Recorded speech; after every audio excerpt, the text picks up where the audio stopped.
Diddy's children had managed to stay out of the spotlight for the most part as their father's trial unfolded. But it seems that the recent light shone on their own histories have brought some truly horrifying revelations to light. Just tells. And she said that she was going through the whole lawsuit. And in the lawsuit, it stated that he was recording a song. And the guy, Little Rob, had it in the recording that the girl was actually fighting him off her, and she was trying to make her drink some tequila, and she said, "What's in it? Is anything in it?" And he was trying to fondle on her, whatever like that during the time. And Lil Rob picked that up at the recording. Now, what's interesting is the timing. As Diddy waits for his sentencing on federal charges, 6 of his children have stepped up to write letters supporting their father, who has already spent more than a year behind bars.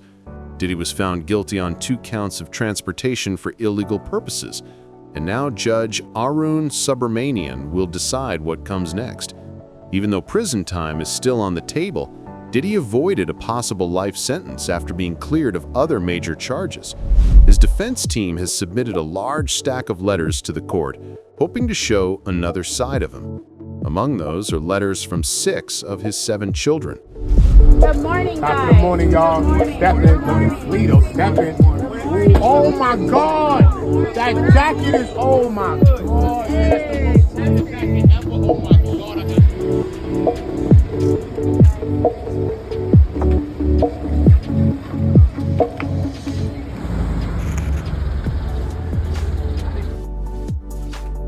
The children describe Diddy as a loving and steady presence in their lives, someone who taught them values they still carry today.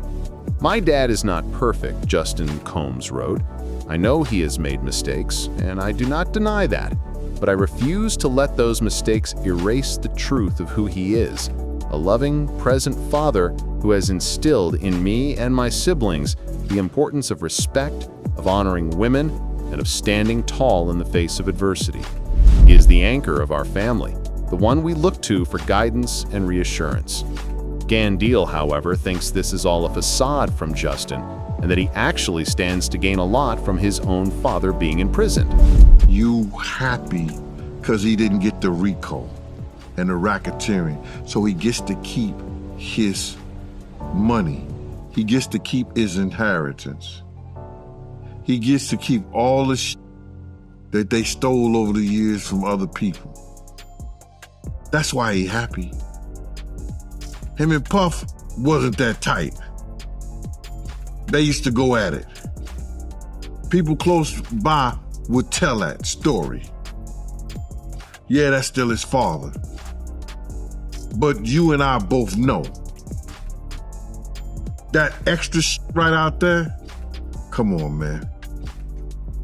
Outside the court, the judge might give him extra time for this and his antics. Puff not coming home, bro. And you gotta realize, at 50-something years old, he'll come out to get his Social Security or better. How old is he? Born in 69? We're like 54, 55, something like that. He'll come out and get his Social Security. He had to do 85% of his time. That right there, King Kong or Christian, acting like that in front of the courts, in front of everybody. Other letters mention how Diddy stepped up for the family after the passing of Kim Porter, the children's mother, in 2018. Quincy Brown shared, "My pops, as he's always done for his children, stepped up and made it a priority to be present with us at a time when he didn't even know how to be there for himself. Having to say goodbye to our mother brought us closer in ways that only grief could." Delilah and Jesse, who just graduated high school, echoed that in a joint letter. "Our family has faced many challenges through the years, but no matter what, we continue to stick together through it all." we know who our Father truly is, a caring, loving, generous, passionate, and dedicated man. Christian Combs wrote more directly to the judge, saying, "Please let him out. This is driving me crazy and my family crazy. I'm asking for grace and compassion to the family. Please let my dad out of jail." But could Diddy really get out earlier just because his family is writing letters to the judge? It's unlikely, but his attorneys have pulled quite an interesting move in asking for a sentence of no more than 14 months, which would almost match the time Diddy has already served. If the judge agrees, there's a chance he could be released before the end of the year. TMZ had also previously reported on the chance that Diddy was already working behind the scenes with the government to buy his way out of jail. That certainly seems to be becoming more credible by the day. Diddy is upping his offer to the government. He wants out of jail right now. You know that he is still behind bars at Brooklyn MDC while he is awaiting his sentence in October. But right after he was sentenced, they tried to get out on bail. They made an offer. They said, we'd like for him to be released on $1 million bail. The judge shut that down. So now it's like he's playing Let's Make a Deal, right? How about this, Your Honor? What if we offer a $50 million bail package? The money has gone up, but the reason that he thinks he should get out is because he says what he's convicted of were non-violent offenses. And he's right. He's right that he was convicted on 2 counts of the Mann Act. The Mann Act is hiring a prostitute and taking the prostitute across state lines. It's a non-violent crime. So when you look at what happened, there were allegations that he was violent toward Cassie and Jane, during the prosecution's case. There was testimony. But the jury found him not guilty on those counts. And when you look at the Intercontinental video in 2016, he would have been convicted had he been prosecuted in California. Right. But he wasn't. And the statute of limitations ran. So his position is, look, you're holding me because you say I have violent propensities, but that's not what I was convicted on. It's not what he was convicted on, but those violent propensities do exist.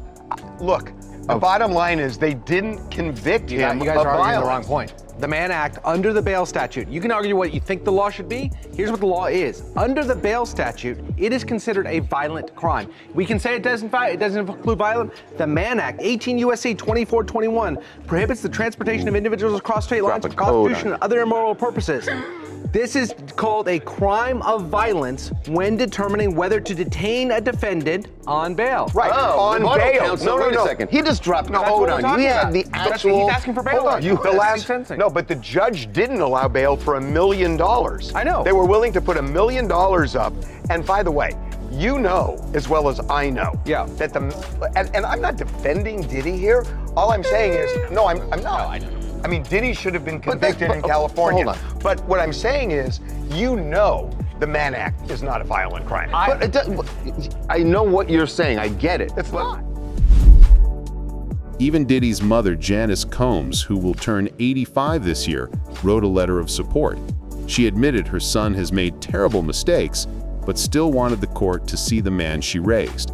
So far, Diddy has been denied bail each time his team has requested it, leaving the judge's decision in October as the family's biggest hope for a reunion.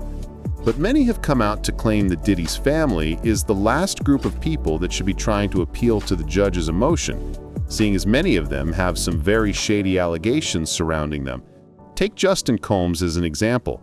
Even while Diddy's high-profile trial was unfolding, he and his dad were suddenly named in a brand new lawsuit filed in Los Angeles. According to the filing, the lawsuit claims Justin used his father's fame to bring a woman from Louisiana to Los Angeles under the impression of a job opportunity. The complaint goes on to allege that once she arrived, she was mistreated and pressured over the course of a weekend. The timing of this lawsuit is striking. It landed right as Diddy's trial was in its final stage.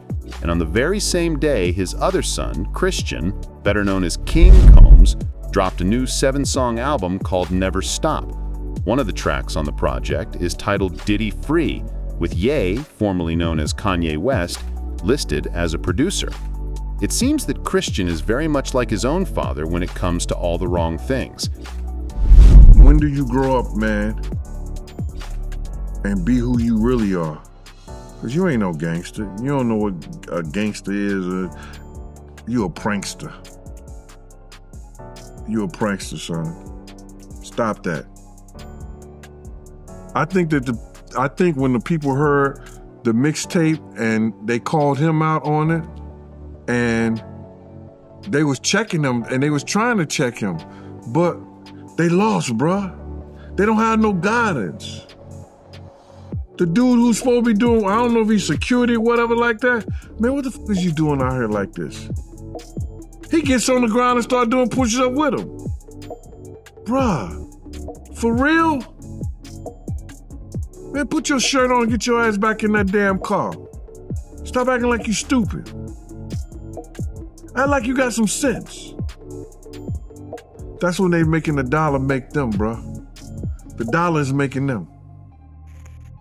What you happy about? You gotta realize they know his daddy's still going to jail. They happy because they feel like the government doesn't have a right to mess with nobody's assets at this time. The verdict on the RICO, non and void. Nothing.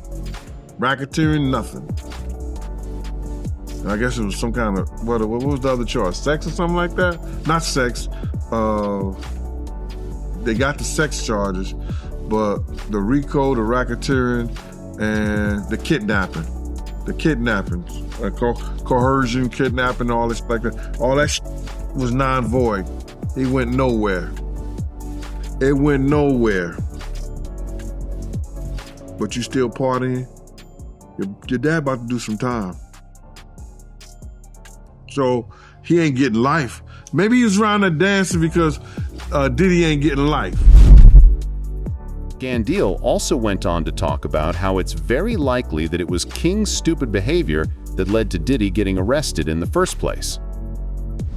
Yeah, I think he was just, I don't believe he bought the house next door. Because let me just tell you something. If anything or any name that had to do with Bad Boy, the federal government gonna run that. They know all the properties Diddy have. They wasn't even talking about the raid that they did in New York, but they did a raid in New York too. Yeah, I ain't hear about that raid. I only heard about the LA and Miami raid. But you feel like the feds, they released that video over King Combs' comments. Oh man, I've worked in law enforcement for 27 years. And I had the opportunity to see HIDA. It's a place, whereas they have the state, the feds, the NYPD, the Department of Corrections, and the state police. Yo, this place could be half of a basketball court. That's where they just got lines of computers with officers of all different people and officers just on the internet. Whoever's over that case, whoever's working that case, don't you know they saw that and took it to their boss? You might think it's petty, but it's not. You do not agitate a lion with a pork chop. And that's what that kid did, bro. Some people feel like, Diddy, he played a part in that video coming out too. Him being spotted with Stevie J, smiling at the camera. A lot of people blame him too. But bro, what did I tell you? He's such a narcissist that he has to be in the public. For Diddy, these legal challenges are nothing new. His troubles began in late 2023 when his former partner, Cassandra Cassie Van Dura, filed a lawsuit accusing him of serious misconduct. That case was settled the very next day for $20 million, but it opened the door to a wave of lawsuits from others making similar claims. The most recent lawsuit argues that Justin promised career opportunities and used personal photos to gain leverage over the woman involved. It also accuses Diddy of having a long-standing history of behavior and even suggests that Justin's alleged actions followed the same patterns. In response, Diddy's legal team firmly denied all the claims. The woman behind the lawsuit is asking for damages, saying the experience left her with deep emotional distress. Meanwhile, Diddy and his defense team continue to fight the accusations in court, insisting the claims are false and exaggerated. There is also speculation on the internet that Diddy could even be leaking things about his own children to deflect attention from himself. Diddy does have a plan to try to derail the information, derail the chain of evidence, derail history as it actually happened. And he is the kind of guy that has no problem with re-victimizing people all over again. Let's just keep it a buck. These girls showed up at a very opportune time, did they not? Adria and Lamisha Fuller. Very opportune time. I do Pierce Morgan. The elites go insane. Ariel Mitchell Kidd drops Adria English as a client after she got drunk and talked with Tasha K, which was bad in itself if you ask me. And it's not just Diddy's son making headlines. His mom has also come up in new reports. A Rolling Stone article from January revealed that Diddy's mother, Janice, was known for throwing wild parties back in his childhood home and also for participating in freak-offs. Davis put Sean Combs in position. That's what Clive Davis does. The amount of abuse Janis Joplin suffered when she wanted to leave Clive Davis management. The amount of Whitney Houston suffered when she was ready to write her book. And then all of the she suffered. You know, Luther Vandross, it was nasty work, Clive. Swinging it at Jay-Z's knees. I'm swinging it at Clive Davis's knees. And I'm swinging it at anybody else's knees who has had anything to do with this tyranny, with this evil. In fact, Gandil actually took it one step further and even alleged that Diddy and his mother had a very inappropriate relationship. Wright explained that Clive Davis acts like he doesn't even know Diddy. An interviewer tried to ask Clive Davis what he thought about Diddy's situation, and he literally played like he was an old man and he couldn't understand what the interviewer was asking him. And when I tell you, you could see it in Clive Davis's face that he knew exactly what this man was asking him. He just didn't know how he was gonna try to answer this question. It was so awkward. Then the person next to Clive Davis said they're asking about Diddy, and Clive Davis didn't say a word, and he continued to walk into this restaurant. This interviewer waited outside of this restaurant for Clive Davis to come out and then asked him about Diddy all over again, and Clive Davis wouldn't even look this man in the eye, and he continued to get in his car, and he actually rolls up the window on this interviewer. And we know that Clive Davis is the person that mentored Diddy and helped him with Bad Boy Records. And Jaguar Wright has talked about Clive Davis and Diddy's relationship for a long time. Hip-hop producer Tim Dog Patterson, one of Diddy's longtime childhood friends, spoke about this in a new documentary called Diddy, The Making of a Bad Boy, which premieres on Peacock. Patterson said, "That's what we were privy to. This is what we were fed. Was it desensitizing us? I'm sure it was. Were we aware of it? No, that was just Saturday night." He even suggested that Diddy's early environment could help explain how the mogul later found himself facing so many investigations and lawsuits. This is something that has already been corroborated by several sources, such as Jaguar Wright and Suge Knight, who claim that Diddy's behaviors were learned behaviors from some huge names in the industry. People are curious about the status of P. Diddy. Status of what? P. Diddy. Diddy. Puppy. The status of puppy. What do you make of that situation?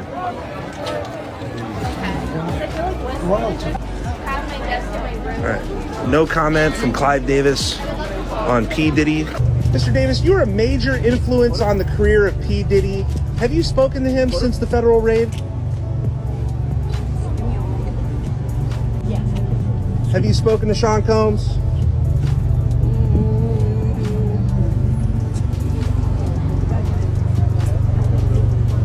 Any comment, Mr. Davis? Any comments about Diddy? He credits you as one of his mentors. And in her new interview with Real Life Street Stars, they actually brought up this weird encounter with Clive Davis to ask Jaguar Wright how she felt about it. So I'm gonna go ahead and roll you guys this clip of Jaguar Wright explaining why Clive Davis would act like he couldn't understand questions about Diddy, and you guys let me know what you guys think about all this in the comments. You mentioned Clive Davis. They just showed him recently walking into somewhere, and they asked him about Diddy, and he said, "Who?" Is that old age, or does he not? They're not in the same world, or they're in the same world, but they're not cohorts. He's definitely been his. Oh, okay. I would call that the same world. Okay. It's pretty And intertwined. for him to say Diddy who is his way of saying, I'm not talking about Sean anymore. Maybe he's been playing cozy with the other Sean. Let me ask you this. Yeah, I think for appearance sake, they're afraid to do that. But I got two questions. One, Clive Davis, his name has been thrown around a lot now, and he's not speaking out. I know some people that know Clive, and I think he's got concerns. Now, he's a powerful guy, no question about it. But did you ever hear anything about him? Puffy and Clyde, according to Puffy and everybody else, they've been lovers. Shit, Clyde know Ray J, Clyde know Puffy, Clyde know everybody. Clyde's that type of guy. And if you notice, somebody sent me a clip one time on my tablet. And Clyde, if somebody asked Clyde about Puffy, they called me, they asked him about it. He acted like he didn't know who the man was. Yeah. Like he never knew. I mean, what did you hide, Clyde? You know? Yeah. At the end of the day, Clyde is one of the guys who got away. But old as Clyde is, he should be able to tell the truth. It ain't like he got a lot to live on Earth. Quite sure he is slowly coming to a pass. Altogether, the 90-minute documentary paints a picture of how Diddy's childhood, family dynamics, and early environment may have influenced the man he became, and then his children too. What do you think of the whole situation? Let us know in the comments below.